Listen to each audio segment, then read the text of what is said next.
හරි අපි අද බලමු මේ වගේ ටේබල් එක අයිටම් සහ කොන්ටිටි තිබ්බහම මේ ලිස්ට් එකේ තියෙන අයිටම් වෙන් වෙන් වශයෙන් ගන්න නැතුව මේවා තියෙන අයිටම් සියල්ලම එකතුව කොහොමද මේ ටෝටල් එකක් විදිහට අපි ගන්න කියලා. දැන් බලන්න මේ ටේබල් එකේ පෑන් පැන්සල් එක්සයිස් විවිධ අවස්ථාවල තියෙනවා.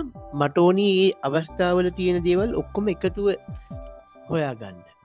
මම ඒකට පාවිච්චි කරනවා යුනික් කියන ෆංක්ෂන් එක. යුනික් කියන ෆංක්ෂන් එකේදී මම මේ මගේ අයිටම් ලිස්ට් එක සිලෙක්ට් කරලා එන්ටර් කරනවා. එතකොට මට යුනික් අයිටම්ස් ටික විතර මෙතන ලිස්ට් අවුට් කරනවා. දැන් මට ඕනි මේ යුනික් අයිටම්ස් වල ටෝටල් එක ගන්න.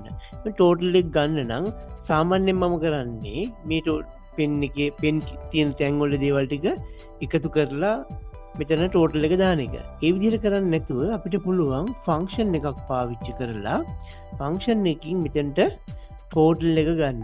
ඒකට මම පාවිච්චි කරන ෆන්ක්ෂන් එක තමයි sum if කියන ෆන්ක්ෂන් එක. sum if කියන ෆන්ක්ෂන් එකේදී මම මගේ item range එක සිලෙක්ට් කරනවා.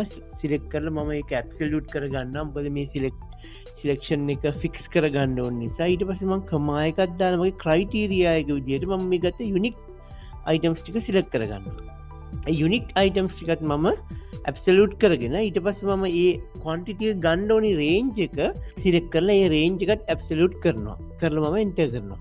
දැන් බලන්න පෑන් ටික ගත්තොත් පෑන් 10යි 25යි 15යි ඔක්කොම 50ක් තියෙනවා. මෙතෙන්ට මේ ටෝටල් එක 50ක් කියලා අරගෙන තියෙනවා. ඒතකොට මේ වගේ ලොකු ඩේටා ටේබල් එකකින් වුණත් අපිට යුනික් ෆන්ක්ෂන් එක සහ සම් ඉෆ් ෆන්ක්ෂන් එක පාවිච්චි කරලා මේ වගේ සමරි එකක් හදාගන්න පුළුවන්.